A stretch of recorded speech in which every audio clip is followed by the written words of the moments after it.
Dear children, இன்றைக்கி நம்ம என்ன பார்க்க போகிறோம் அப்படின்னா பாலினேஷன். ஓகேவா?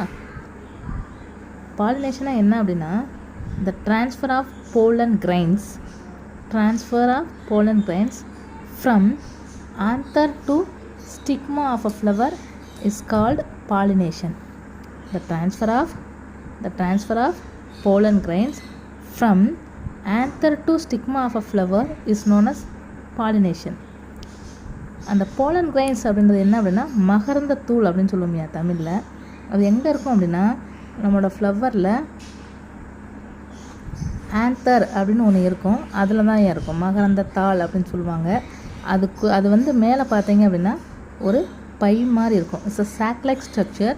அதுக்குள்ளே தான் என்ன இருக்கும் அப்படின்னா போலன் கிரைன்ஸ். தட் மீன்ஸ் அது பார்க்க ஒரு மாதிரி பவுட்ரியாக இருக்கும். எங்கேயா நம்ம தோட்டத்துக்குள்ளே இல்லை கார்டனில் எங்கேயா நம்ம கிராஸ் ஆகும்போது நம்ம கையில் ஒரு மாதிரி ஒட்டியிருக்கும் பார்த்துருக்கீங்களா ஃப்ளவரோட அந்த போலன் கிரைன்ஸ், அதுதான் pollen grains. So the transfer of pollen grains from anther to stigma of a flower is called pollination. அப்போ இதில் ஆந்தர் அப்படின்றது என்ன அப்படின்னா மேல் ரீப்ரொடக்டிவ் பார்ட். அந்த ஸ்டிக்மான்றது என்ன அப்படின்னா ஃபீமேல் ரீப்ரொடக்டிவ் பார்ட். ஓகேவா? அப்போ இங்கே இருக்கக்கூடிய போலன் கிரைன்ஸ் ஆந்தரில் இருந்து ஸ்டிக்மா ஆஃப் அ ஃப்ளவருக்கு போய் ரீச் ஆகிறத நம்ம என்ன சொல்கிறோம்? Pollination. There are 2 different types of பாலினேஷன்ப்பா. பாலினேஷன் 2 வகையில் நடக்குது. அது என்னென்ன அப்படின்னு பார்த்தோம் அப்படின்னா, ஒன்று self pollination. Self pollination is otherwise called as auto pollination.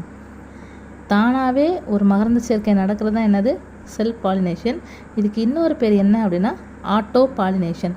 Auto அப்படின்னால என்ன மீனிங் அப்படின்னா செல்ஃப்னு அர்த்தம், அது தானாகவே நடக்கும்னு அர்த்தம். சரியா? இல்லை அப்படின்னா சேம் அப்படின்னு அர்த்தம். தென் கிராஸ் பாலினேஷன். கிராஸ் அப்படின்னால என்ன அர்த்தம் அப்படின்னா டிஃப்ரெண்ட்னு அர்த்தம்ப்பா. ஹெட்டிரோ அப்படின்னாலும் டிஃப்ரெண்ட் தான், கிராஸ்னாலும் என்ன அர்த்தம்? டிஃப்ரெண்ட் தான். ஓகேவா? இப்போ செல்ஃப் பாலினேஷன் என்னென்னு பார்க்குறோம் அப்படின்னா the transfer of pollen grains from anther to stigma of a same flower or same plant of a flower is known as self pollination. அதாவது ஒரு மகரந்த பையில் இருக்கக்கூடிய மகரந்த தூள் அந்த ஸ்டிக்மாவை போய் அடைகிறது ஒன்று ஒரு தாவரத்தில் இருக்கக்கூடிய ஒரு செடியில், அதாவது ஒரு பூவில் இருக்கக்கூடியதுலேயே நடக்கலாம். இல்லை அப்படின்னா அந்த தாவரத்தில் இருக்கக்கூடிய ஒரு ஃப்ளவருக்கும் இன்னொரு ஃப்ளவருக்கு இடையில் நடக்கலாம். இப்போ ஃபார் எக்ஸாம்பிள் இதை பாருங்கள், இது ஒரு இன்செக்ட்னு கன்சிடர் பண்ணிக்கலாமா? இப்போ இங்கே இருந்து போலன் கிரைன்ஸை எடுத்துகிட்டு எங்கே போகுது? வேறு ஒரு ஃப்ளவருக்கு போகுது. இல்லை அப்படின்னா இங்கே பாருங்கள், இங்கே இந்த இன்செக்டை இங்கேருந்தேவும் இதோட ஸ்டிக்மா சேம் ஃப்ளவரில் போய் ட்ரான்ஸ்ஃபர் பண்ணுது. இதைத்தான் நம்ம என்ன சொல்கிறோம் அப்படின்னா செல்ஃப் பாலினேஷன். இந்த நெக்ஸ்ட் ஒன் கிராஸ் பாலினேஷன். கிராஸ்னாலே மேம் என்னையா சொன்னேன்? டிஃப்ரெண்ட் சொன்னேன்னா, அப்போ it needs 2 different types of plants. ஆனால் எப்படி இருக்கணும் அப்படின்னா சேம் ஸ்பீசஸாக வந்து இருக்கணும்ப்பா. ஒரு செம்பருத்தி இருந்து ஒன்று அரளிப்பூ செடியாக இருந்தது அப்படின்னா அங்கே பாலினேஷன் நடக்குமானா நடக்காது. ரெண்டுமே எப்படி இருக்கணும் அப்படின்னா சேம் பிளான்ட்டாக மட்டும்தான் இருக்கணும். ஓகேவா? So the transfer of pollen grains from stigma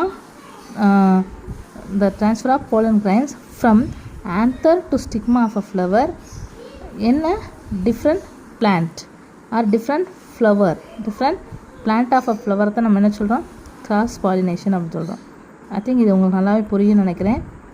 any doubt you can comment me. தேங்க்யூப்பா.